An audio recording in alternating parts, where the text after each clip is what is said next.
তাহলে উনি আমার কাছে এলেন, আমার বিপদে উনি সাহায্য করলেন, এতগুলো কথা আমাকে বলে। না না না, আমার মাথাটা কিছু হচ্ছে না।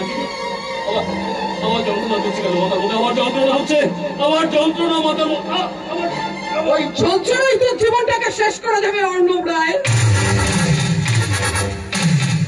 এমএলএ সোনালী সরকার আমার কাছে। না না না না, সোনালী সরকার কারোর কাছে যায় না, বরং তার চলার পথে যারা বাধা হয়ে দাঁড়ায় তাদেরকে সাবধান করে, নাহলে সেই কাঁটাটাকে উপড়ে সোজা ডাস্টবিনে ফেলে দেয়। কাঁটাটাকে উপড়াতে গেলে আপনার হাতটাও তো রক্তাক্ত হতে পারে ম্যাডাম। মানুষ মেরে রক্ত মাখার অভ্যেস যে আমার আছে। জানি তো, সেই জন্য তো রাজনীতির উচ্চ শিখরে আপনি উঠেছেন। নিজের স্বার্থেই অসহায় মানুষকে আপনি পঙ্গু করেছেন। তাই তো তোকে সাবধান করে দিচ্ছি, না হলে ওখানে একটা প্রাণ হারাবে। ভয় লাগাচ্ছেন? ভয়? না না না না না, ভয় নয়, ভয় নয়। রেড করছি, আমার রাস্তা থেকে সরে দাঁড়া, না হলে অর্ণব রায়ের দেহটা কোনো জঙ্গলে পড়ে থাকবে, তাই তো?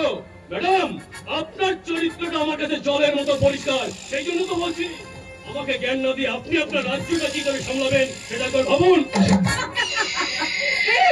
2 মাস পরে তো ভোট, তা ভোটের আগে পৃথিবীর মায়া ত্যাগ করতে ভালো লাগবে তো? 2 মাস পরে ভোট, আর সেই ভোটে হারার পরে সাধারণ জনতা হয়ে ওই রাস্তায় হাঁটতে আপনার ভালো লাগবে তো?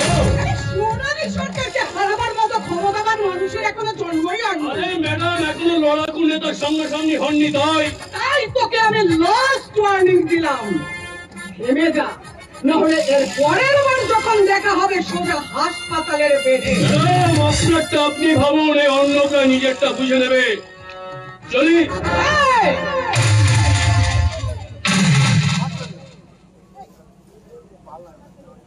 ভোটের পর সাধারণ জনতার মতন যদি আপনাকে রাস্তায় হাঁটাতে না পারি না, তাহলে বৃথাই আমার নাম অর্ণব রায়।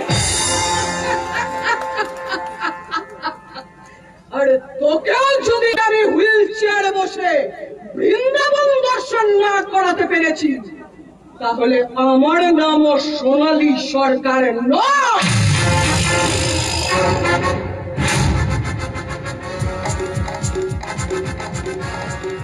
সোনালী সরকার আমাকে জ্ঞান দিচ্ছে, আমাকে না না না, আমার মাথায় কিছু দিচ্ছে না, কিছু ঢুকছে না। তবে কি সোনালী সরকার আবার নতুন করে কোনো চক্রান্ত শুরু করছে? নাকি সোনালী সরকারের আঘাতে চন্দ্রপুরের মানুষ আবার নতুন যন্ত্র? আস্তে আস্তে ছড়িয়ে পড়বে পৃথিবীতে, এই সমাজে মানুষের কানায় কানায়। তুমি আমি যন্ত্রণা নামক নৌকার নাবিক, আমি 3 দিন খাইয়ে 1 কুল থেকে অন্য কুলে দাঁড়িয়েছি, চেষ্টা করছি কর্মী হয়ে যায় হিসেবে হিসেব মেলানোর। কি বলতে চাইছো তুমি? মিথ্যার বোঝা বইতে বইতে সত্তা হারিয়ে এখন ন্যায়ের পথ করে হেঁটে চলেছি অবিরল অবিরাম। মুক্তি নেই, মুক্তি নেই, আমার মুক্তি নেই। তুমি চিনলেও ওরা আমি চিনতে পারেনি, তোমার চোখে আমার নেই ধরা পড়লেও ওরা ধরতে পারেনি।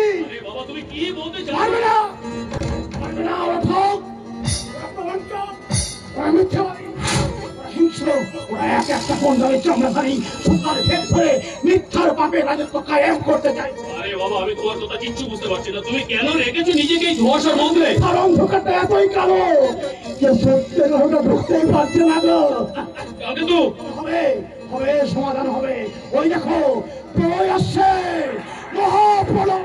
তো শুনে যাও, তুমি সব মনে রাখো, অন্যায়ের লাইনটা যতই লম্বা হোক না কেন, জয় কিন্তু নেরই হয়, আর নেরই হবে।